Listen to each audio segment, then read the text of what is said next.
ராஜேஷ், இந்த சந்திப்பு இப்ப முடிந்து விட்டதா? முடிந்த பிறகு இந்த சந்திப்பில் பேசப்பட்ட விஷயங்கள் தொடர்பான தகவல்கள் ஏதேனும் வெளிவருமா? அதை பற்றிய விவரம் இருக்கா?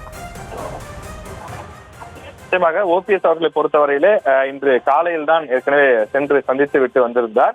இந்த சூழ்நிலையில் தான் தற்போது மீண்டும் ஆழ்வார்பேட்டையில் இருக்கக்கூடிய அவர் இல்லத்திற்கு நேரிலேயே சென்றிருக்கின்றார். காலையில் பத்திரிகையாளர்களை சந்திக்கும் போது கூட காலையிலே அவரிடம் பத்திரிகையாளர்கள் கேள்வி எழுப்பியிருந்தார்கள். நீங்கள் முதலமைச்சரை சந்தித்திருக்கிறீர்களே, என்ன விஷயம் என்று கேட்டபோது, நான் நடைபயிற்சிக்காக அங்கு சென்றிருந்தேன், அவரும் நடைபயிற்சிக்காக அங்கு வந்திருந்தார்.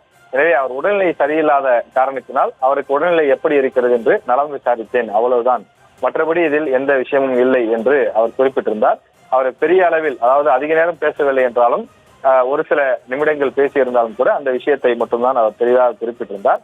எனவே தற்போது அரசியலில் எதிரெதிர் துருவங்களாக நேரெதிர் திசையில் பயணிக்கக்கூடிய இருவர் சந்திக்கக்கூடிய நிகழ்வு என்பதனால இது அரசியல் முக்கியத்துவம் வாய்ந்ததாகவும் மிக முக்கியமான ஒரு பேசு பொருளாகவும் மாறுகின்றது.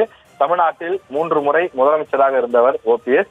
அதே போல அதிமுகவினுடைய மிக மிக முக்கிய முகங்கள் ஒருவராக இருந்தவர். அதாவது அதிமுகவில் முன்னாள் முதலமைச்சர் ஜெயலலிதா அவர்கள் இருந்தபோது அவருக்கு அடுத்த டாப் 3 என்று சொன்னால் அதில் ஓபிஎஸ் அவர்கள் இருந்தார்.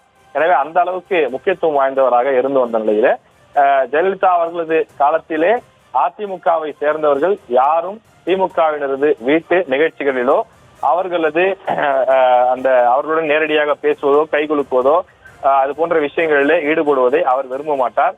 அவ்வாறு எதிர்பாராமல் பார்க்கில் ஏதாவது நடைபயிற்சியின் போது பார்க் கைகுலுக்கி கொண்டாலோ அல்லது திருமணத்திற்கு சென்று வந்தாலோ கூட நடவடிக்கை எடுத்த காலகட்டங்கள் எல்லாம் உண்டு. திமுகவை பொறுத்தவரையில, அதாவது அதிமுகவை பொறுத்தவரையில திமுகவில் இருப்பவர்கள் அரசியல் ரீதியாக எதிரிகள். அவர்களுடன் எந்த நேரத்திலும் எந்த வகையிலும் எந்த உறவும் அவர்களுடன் வைத்துக் கொள்ளக் கூடாது என்பதுதான் முன்னாள் முதலமைச்சர் ஜெயலலிதா அவர்களுடைய கொள்கையாக இருந்து வந்தது. ஆனால் தற்போது, அதாவது ஜெயலலிதா அவர்களுடைய மறைவுக்கு பிறகு பல்வேறு அரசியல் மாற்றங்கள் ஏற்பட்டிருக்கிறது. அந்த கட்சியில் பல்வேறு மாற்றங்கள் ஏற்பட்டிருக்கிறது.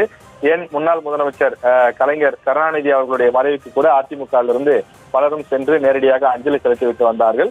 அதே நேரத்தில் திமுகவில் இருக்கக்கூடியவர்களும் அதிமுகவில் துக்க நிகழ்வுகள் ஏற்பட்ட போதும் ஜெயலலிதா அவர்களது மறைவின் போதும் நேரடியாக வந்து அஞ்சலி செலுத்திவிட்டு சென்றிருக்கின்றார்கள்.